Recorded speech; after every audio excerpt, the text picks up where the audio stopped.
Tikriausiai kiekvienas iš jūsų internete matėte tokį suvirinimą, kuris yra labai panašus į tigą, tačiau viskas virinasi žymiai greičiau, siūlės automatiškai gaunasi gražios, o metalą iš karto po virinimo galima imti rankomis. Tai vadinasi cold weld, arba lietuviškai šalto suvirinimo funkcija. Bet ar tikrai ši funkcija yra tokia naudinga? O galbūt tai tiesiog gražus marketingas? Būtent tai šiandien ir aptarsime, tad kviečiu žiūrėti video iki galo.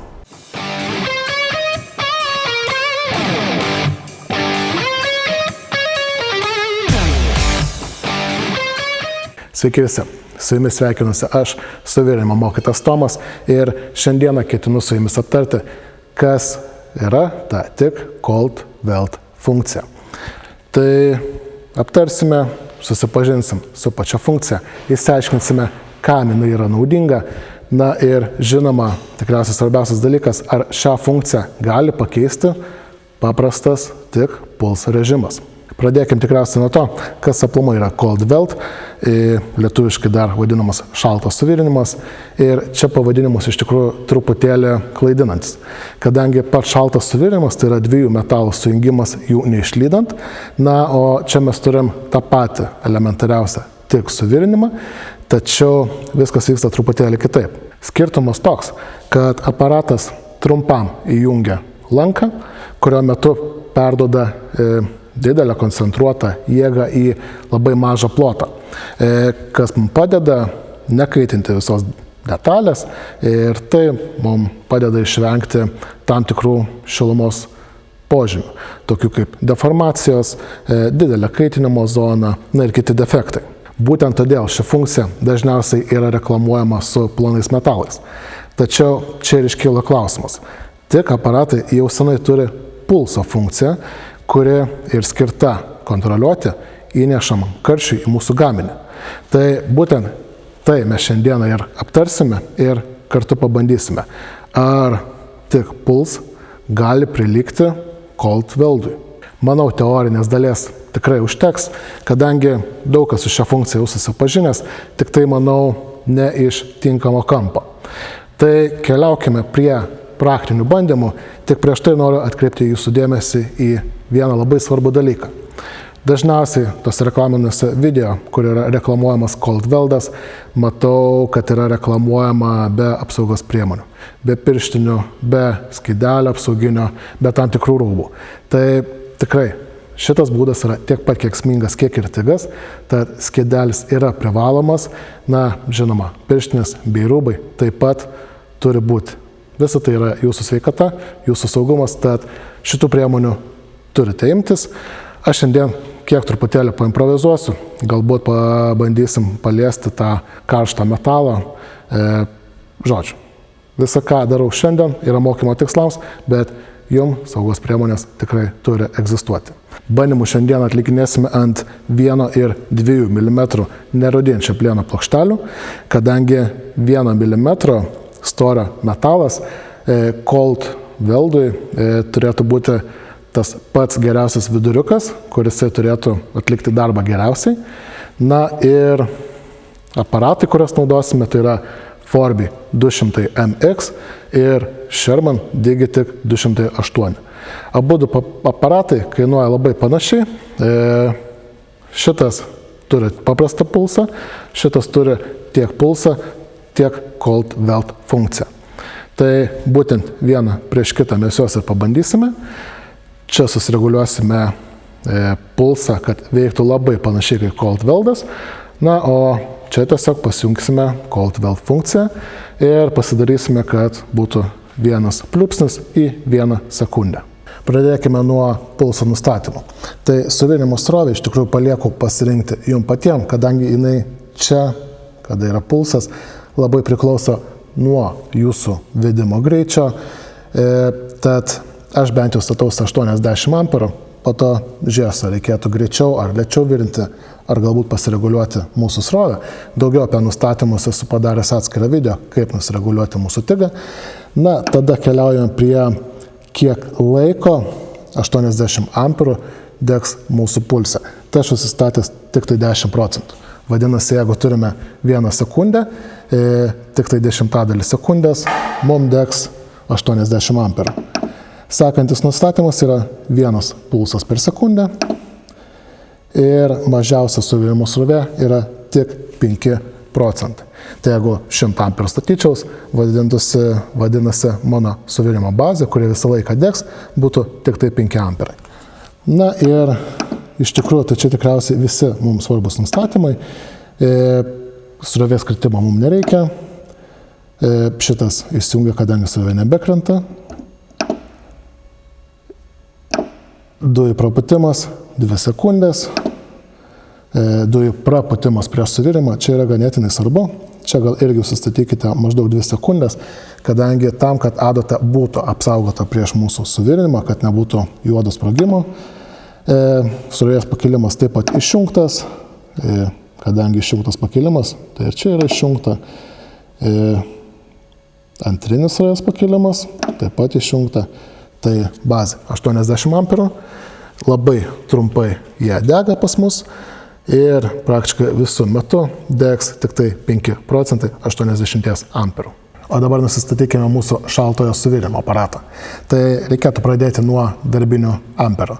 Ir čia mes susistatėm 150 amperų. Žinau, tai gali atrodyti kiek daugoka, tačiau pliūpsnis tikrai yra labai greitas ir galimai suvirimo metu mums netgi reikės tai pasikoreguoti į didesnę pusę. Sekantis nustatymas yra kiek ilgai mūsų pliūpsnis degs. Tai šiuo metu yra nustatyta 100 milisekundžių, tai vadinasi, kad 100 milisekundžių degs 150 amperų srovė ir tada viskas užges. Ir čia įsijungia toksai truputėlį žaidimas, kai mes galime rinktis arba ilgiau degančią srovę, tačiau turėsime kiek didesnę balutę ir kiek daugiau įnešamo karščio. Žinoma, galėsim prisimažinti amperus. Arba didinam amperus, turim siauresnę balutę, tačiau, vėlgi, išnaudojam daug amperų ir jeigu, kaip pavyzdys, pasirinksim 200 amperų, šitas aparatas, man atrodo, turi ganėtinai gerą darbo ciklą, bet kažkoks pigesnis ar prastesnis gali perkaisti. Ir kitas mūsų nustatymas yra, kiek kartų pulsuos per sekundę. Tai originaliai, ką matote internete, dažniausiai būna, kad turite paspausti mygtuką, duoda pulsą. Paspaudžiat mygtuką, duoda pulsą. Čia yra kiek automatizuota, galim pasirinkti iki 10 pulsų per sekundę, bet vėlgi, tai jau gaunasi beveik tas pats pulsinis suvirinimas, tik tai, kad lankas pilnai užgesta. Ir tai pasirinkau be to vieną pulsą, kad tiesiog nereikėtų spaudinėti mygtuką, bet jums būtų ganėtinai aišku, ką aš čia darau.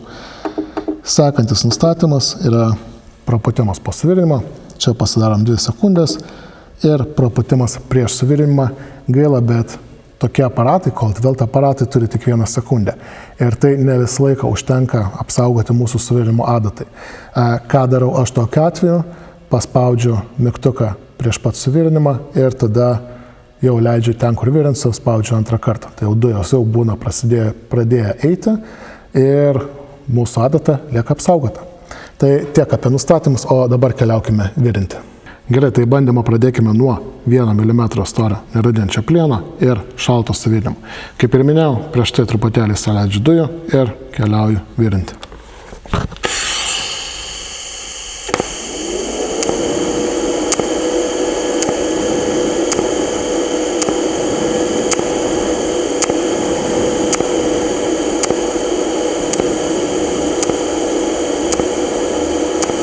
Tai nors pats šaltas suvirimas atrodo ganėtinai greitas, tačiau nėra toks patogus, kadangi skydelis yra visą laiką užtemęs, pulsas labai greitai vyksta ir labai sunku yra sekti mūsų suvirimo siūlę. Tad užtraukiu gal tik 1,5 cm.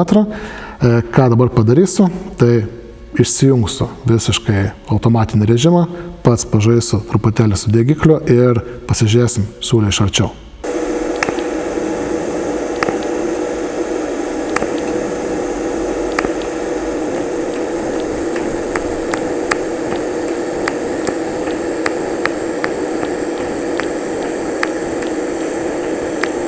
Baigėme tik atsavirinimą, ir pažiūrėkime, ar siūlė iš tikrųjų yra tokia šalta.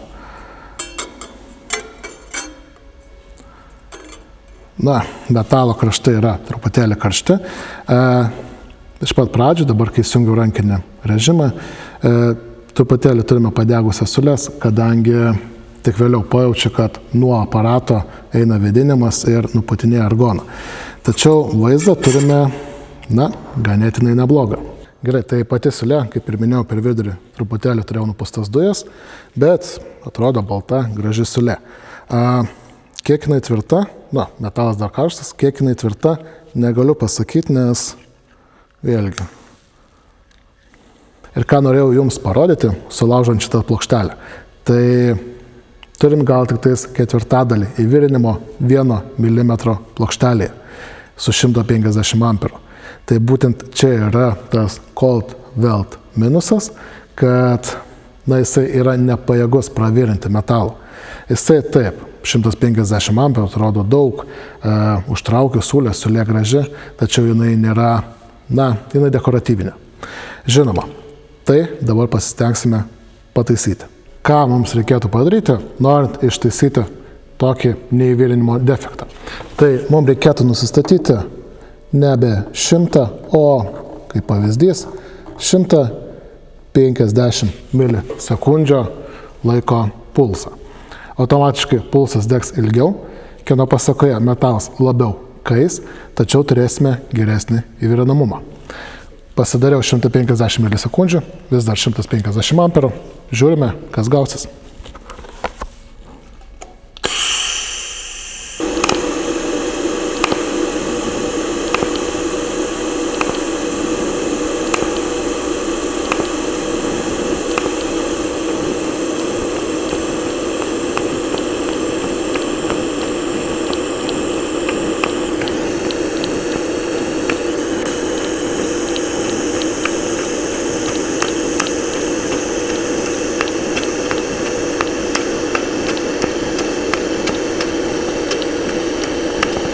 Suviriname jau su 150 milisekundžių greičiu ir kas automatiškai pasikeitė. Atsirado deformacijos, metalas yra išgaubtas tiek taip, tiek turime V formą jau, vadinasi metalas jau traukiasi, jau didesnė karščio paveikimo zona. Bet svarbiausias klausimas, ar mes tai galim suardyti rankomis. Tai kadangi jau žymiai šiltesnis, naudosiu ir antrą pirštinę ir tai padaryti tikrai žymiai sunkiau, nenoriu čia drebintis, bet turime bent jau pusę pravirinimo, tai vadinkim, kad pusę milimetro jau tai pravirino. Žinoma, aukojam deformacijas, aukojam šiluminius defektus. Nieko, manau, nelaukiam. Bandom lygiai tą pačią užduotį padaryti su paprastu pulsu. Gerai, tai 1 mm, 80 amperų, paprastas pulsas. Pasižiūrėkime.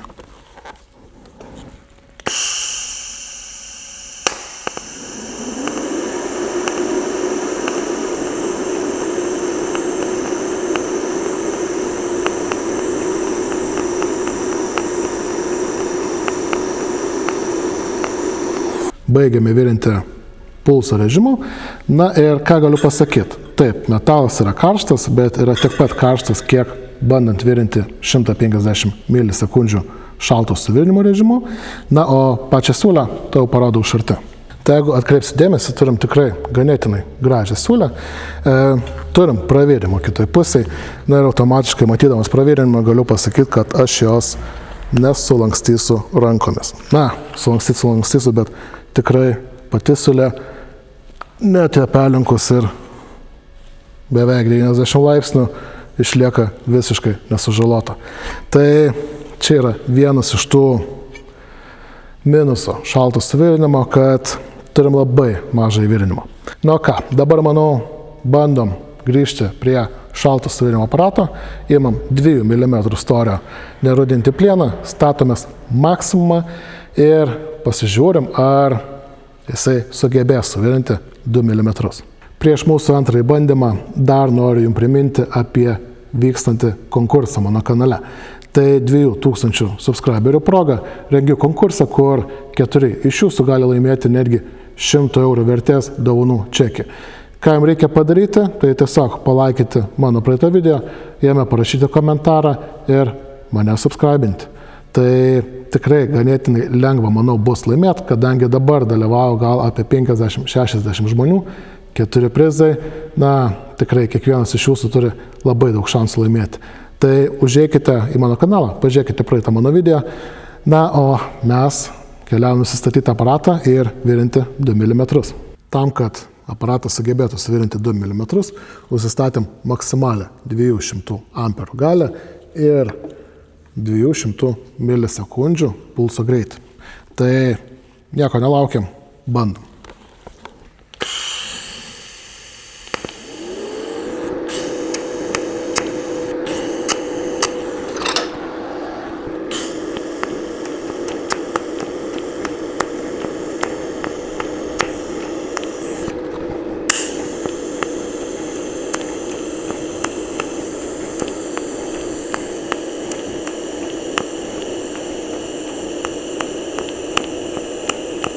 Suvirinome 2 mm, ir vėlgi, metalas karštas, bet tikriausiai galėčiau prilyginti su praeitais kartais, kai virinom 150 milisekundžių greičiu arba 80 amperų pulsu. Ir kas man patiko, tai iš tikrųjų turim kiek platesnę siūlę, aš ją jums galiu parodyti iš arčiau. Ir panašu, kad jinai bus tikrai tvirtesnė. Pravirinimo kitoj pusėje gaila, bet nėra. Ir jo, tarsi net nesistengiu, nes tikrai laiko. Ar galėčiau sakyti, kad tai yra rimta konstrukcinė siūlė? Ne. Tai yra graži dekoratyvinė siūlė. Ir manau, nieko nelaukiam. Jungiamės pulsinį suvirinimo aparatą, statomės kokį 140-130 amperų ir bandom suvirinti su juo. 2 mm, pulsinis suvirinimo aparatas, viskas, ką pakeičiau, tai tik tais darbinius amperus 135 amperai. Bandom.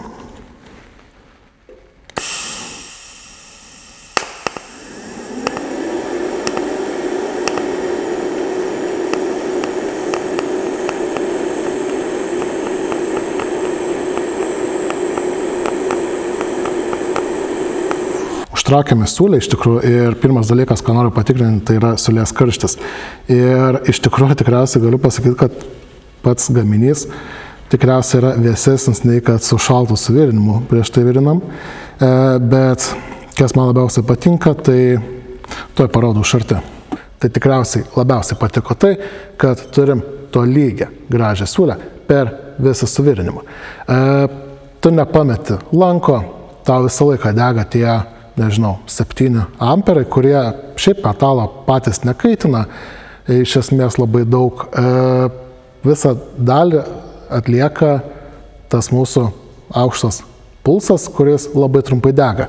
Tuo tarpu šalto suvirinimo siūlė dėja netokia lygi, netokia graži, todėl nes lankas užgesta, turi vėl paspausti, jisai kažkiek pabėga.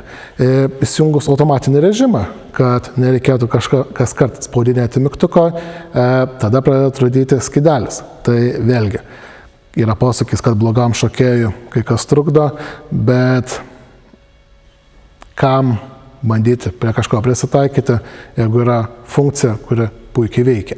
Išbandėme šiuos 2 aparatus, pulsinį ir pulsinį aparatą su šalto suvirinimo funkcija. Ir kas iš to? Pirkt ar nepirkt? Tai marketingas ar tikrai veikiantis dalykas? Mano asmeninė nuomonė, aš tai matau tikriausiai kaip marketingą. Tačiau, jeigu virinate iki 1 mm, tai 0,4 mm, 0,6 0,8 ar tą patį milimetrą nerudinti plieną, taip, šita funkcija gali jums padėti. Jinai ganėtinai šaltai, greitai, gal kiek nepatogiai, bet tikrai suvirins jūsų plonus metalus. Tuo tarpu pulsas nuo milimetro ir viršų, aš asmeniškai rinkčiausi tik tai pulsą. Kitas dalykas, tai yra vėlgi įvirinamumas, tai kenčia virinamumas. Ir žinoma, plonus metalus dėl išsikraipimų ir dėl kitų šiluminių defektų visą laiką reikėtų virinti mažomis atkarpomis, kiek įmanoma labiau susispaudus prie stalo arba įsiveržus į kažkokius rėmus, tam, kad jisai nesikraipytų. Šaltas suvirinimas nėra šaltas suvirinimas ir jisai neišgelbės jūs nuo šiluminių defektų. Tai atkreipkite dėmesį tai, jeigu norit pasibandyti, pasibandykit. Tai tikrai nėra ta kaina, kur aparatas iškyla 200 ar 300 eurų, dažniausiai 50-100 eurų brangesni aparatai. Ar jūs ją naudosit? Nežinau. Tai tokia yra mano asmeninė nuomonė, tikrai nieko nenoriu žaisti. Gal kažkas labai daug naudoja, gal kažkas atvirkščiai, tai visiškas velnio išmanimas, ar aš gyvenau to nenaudosiu, viskas okei. Tai yra mano nuomonė, ją su jumis šiandien pasidalinau, padarėm vieną kitą bandymą ir tikiuosi šitas video jums patiko. Tai dar kartą primenu apie konkursą, kadangi tikrai labai mažai dalyvaujančių, grįžkite į mano kanalą, pažiūrėkit praeitą mano video ir sėkmės, kas jau dalyvauja. Ačiū, kad žiūrėjot, like, subscribe ir iki kitų kartų. Ačiū, iki.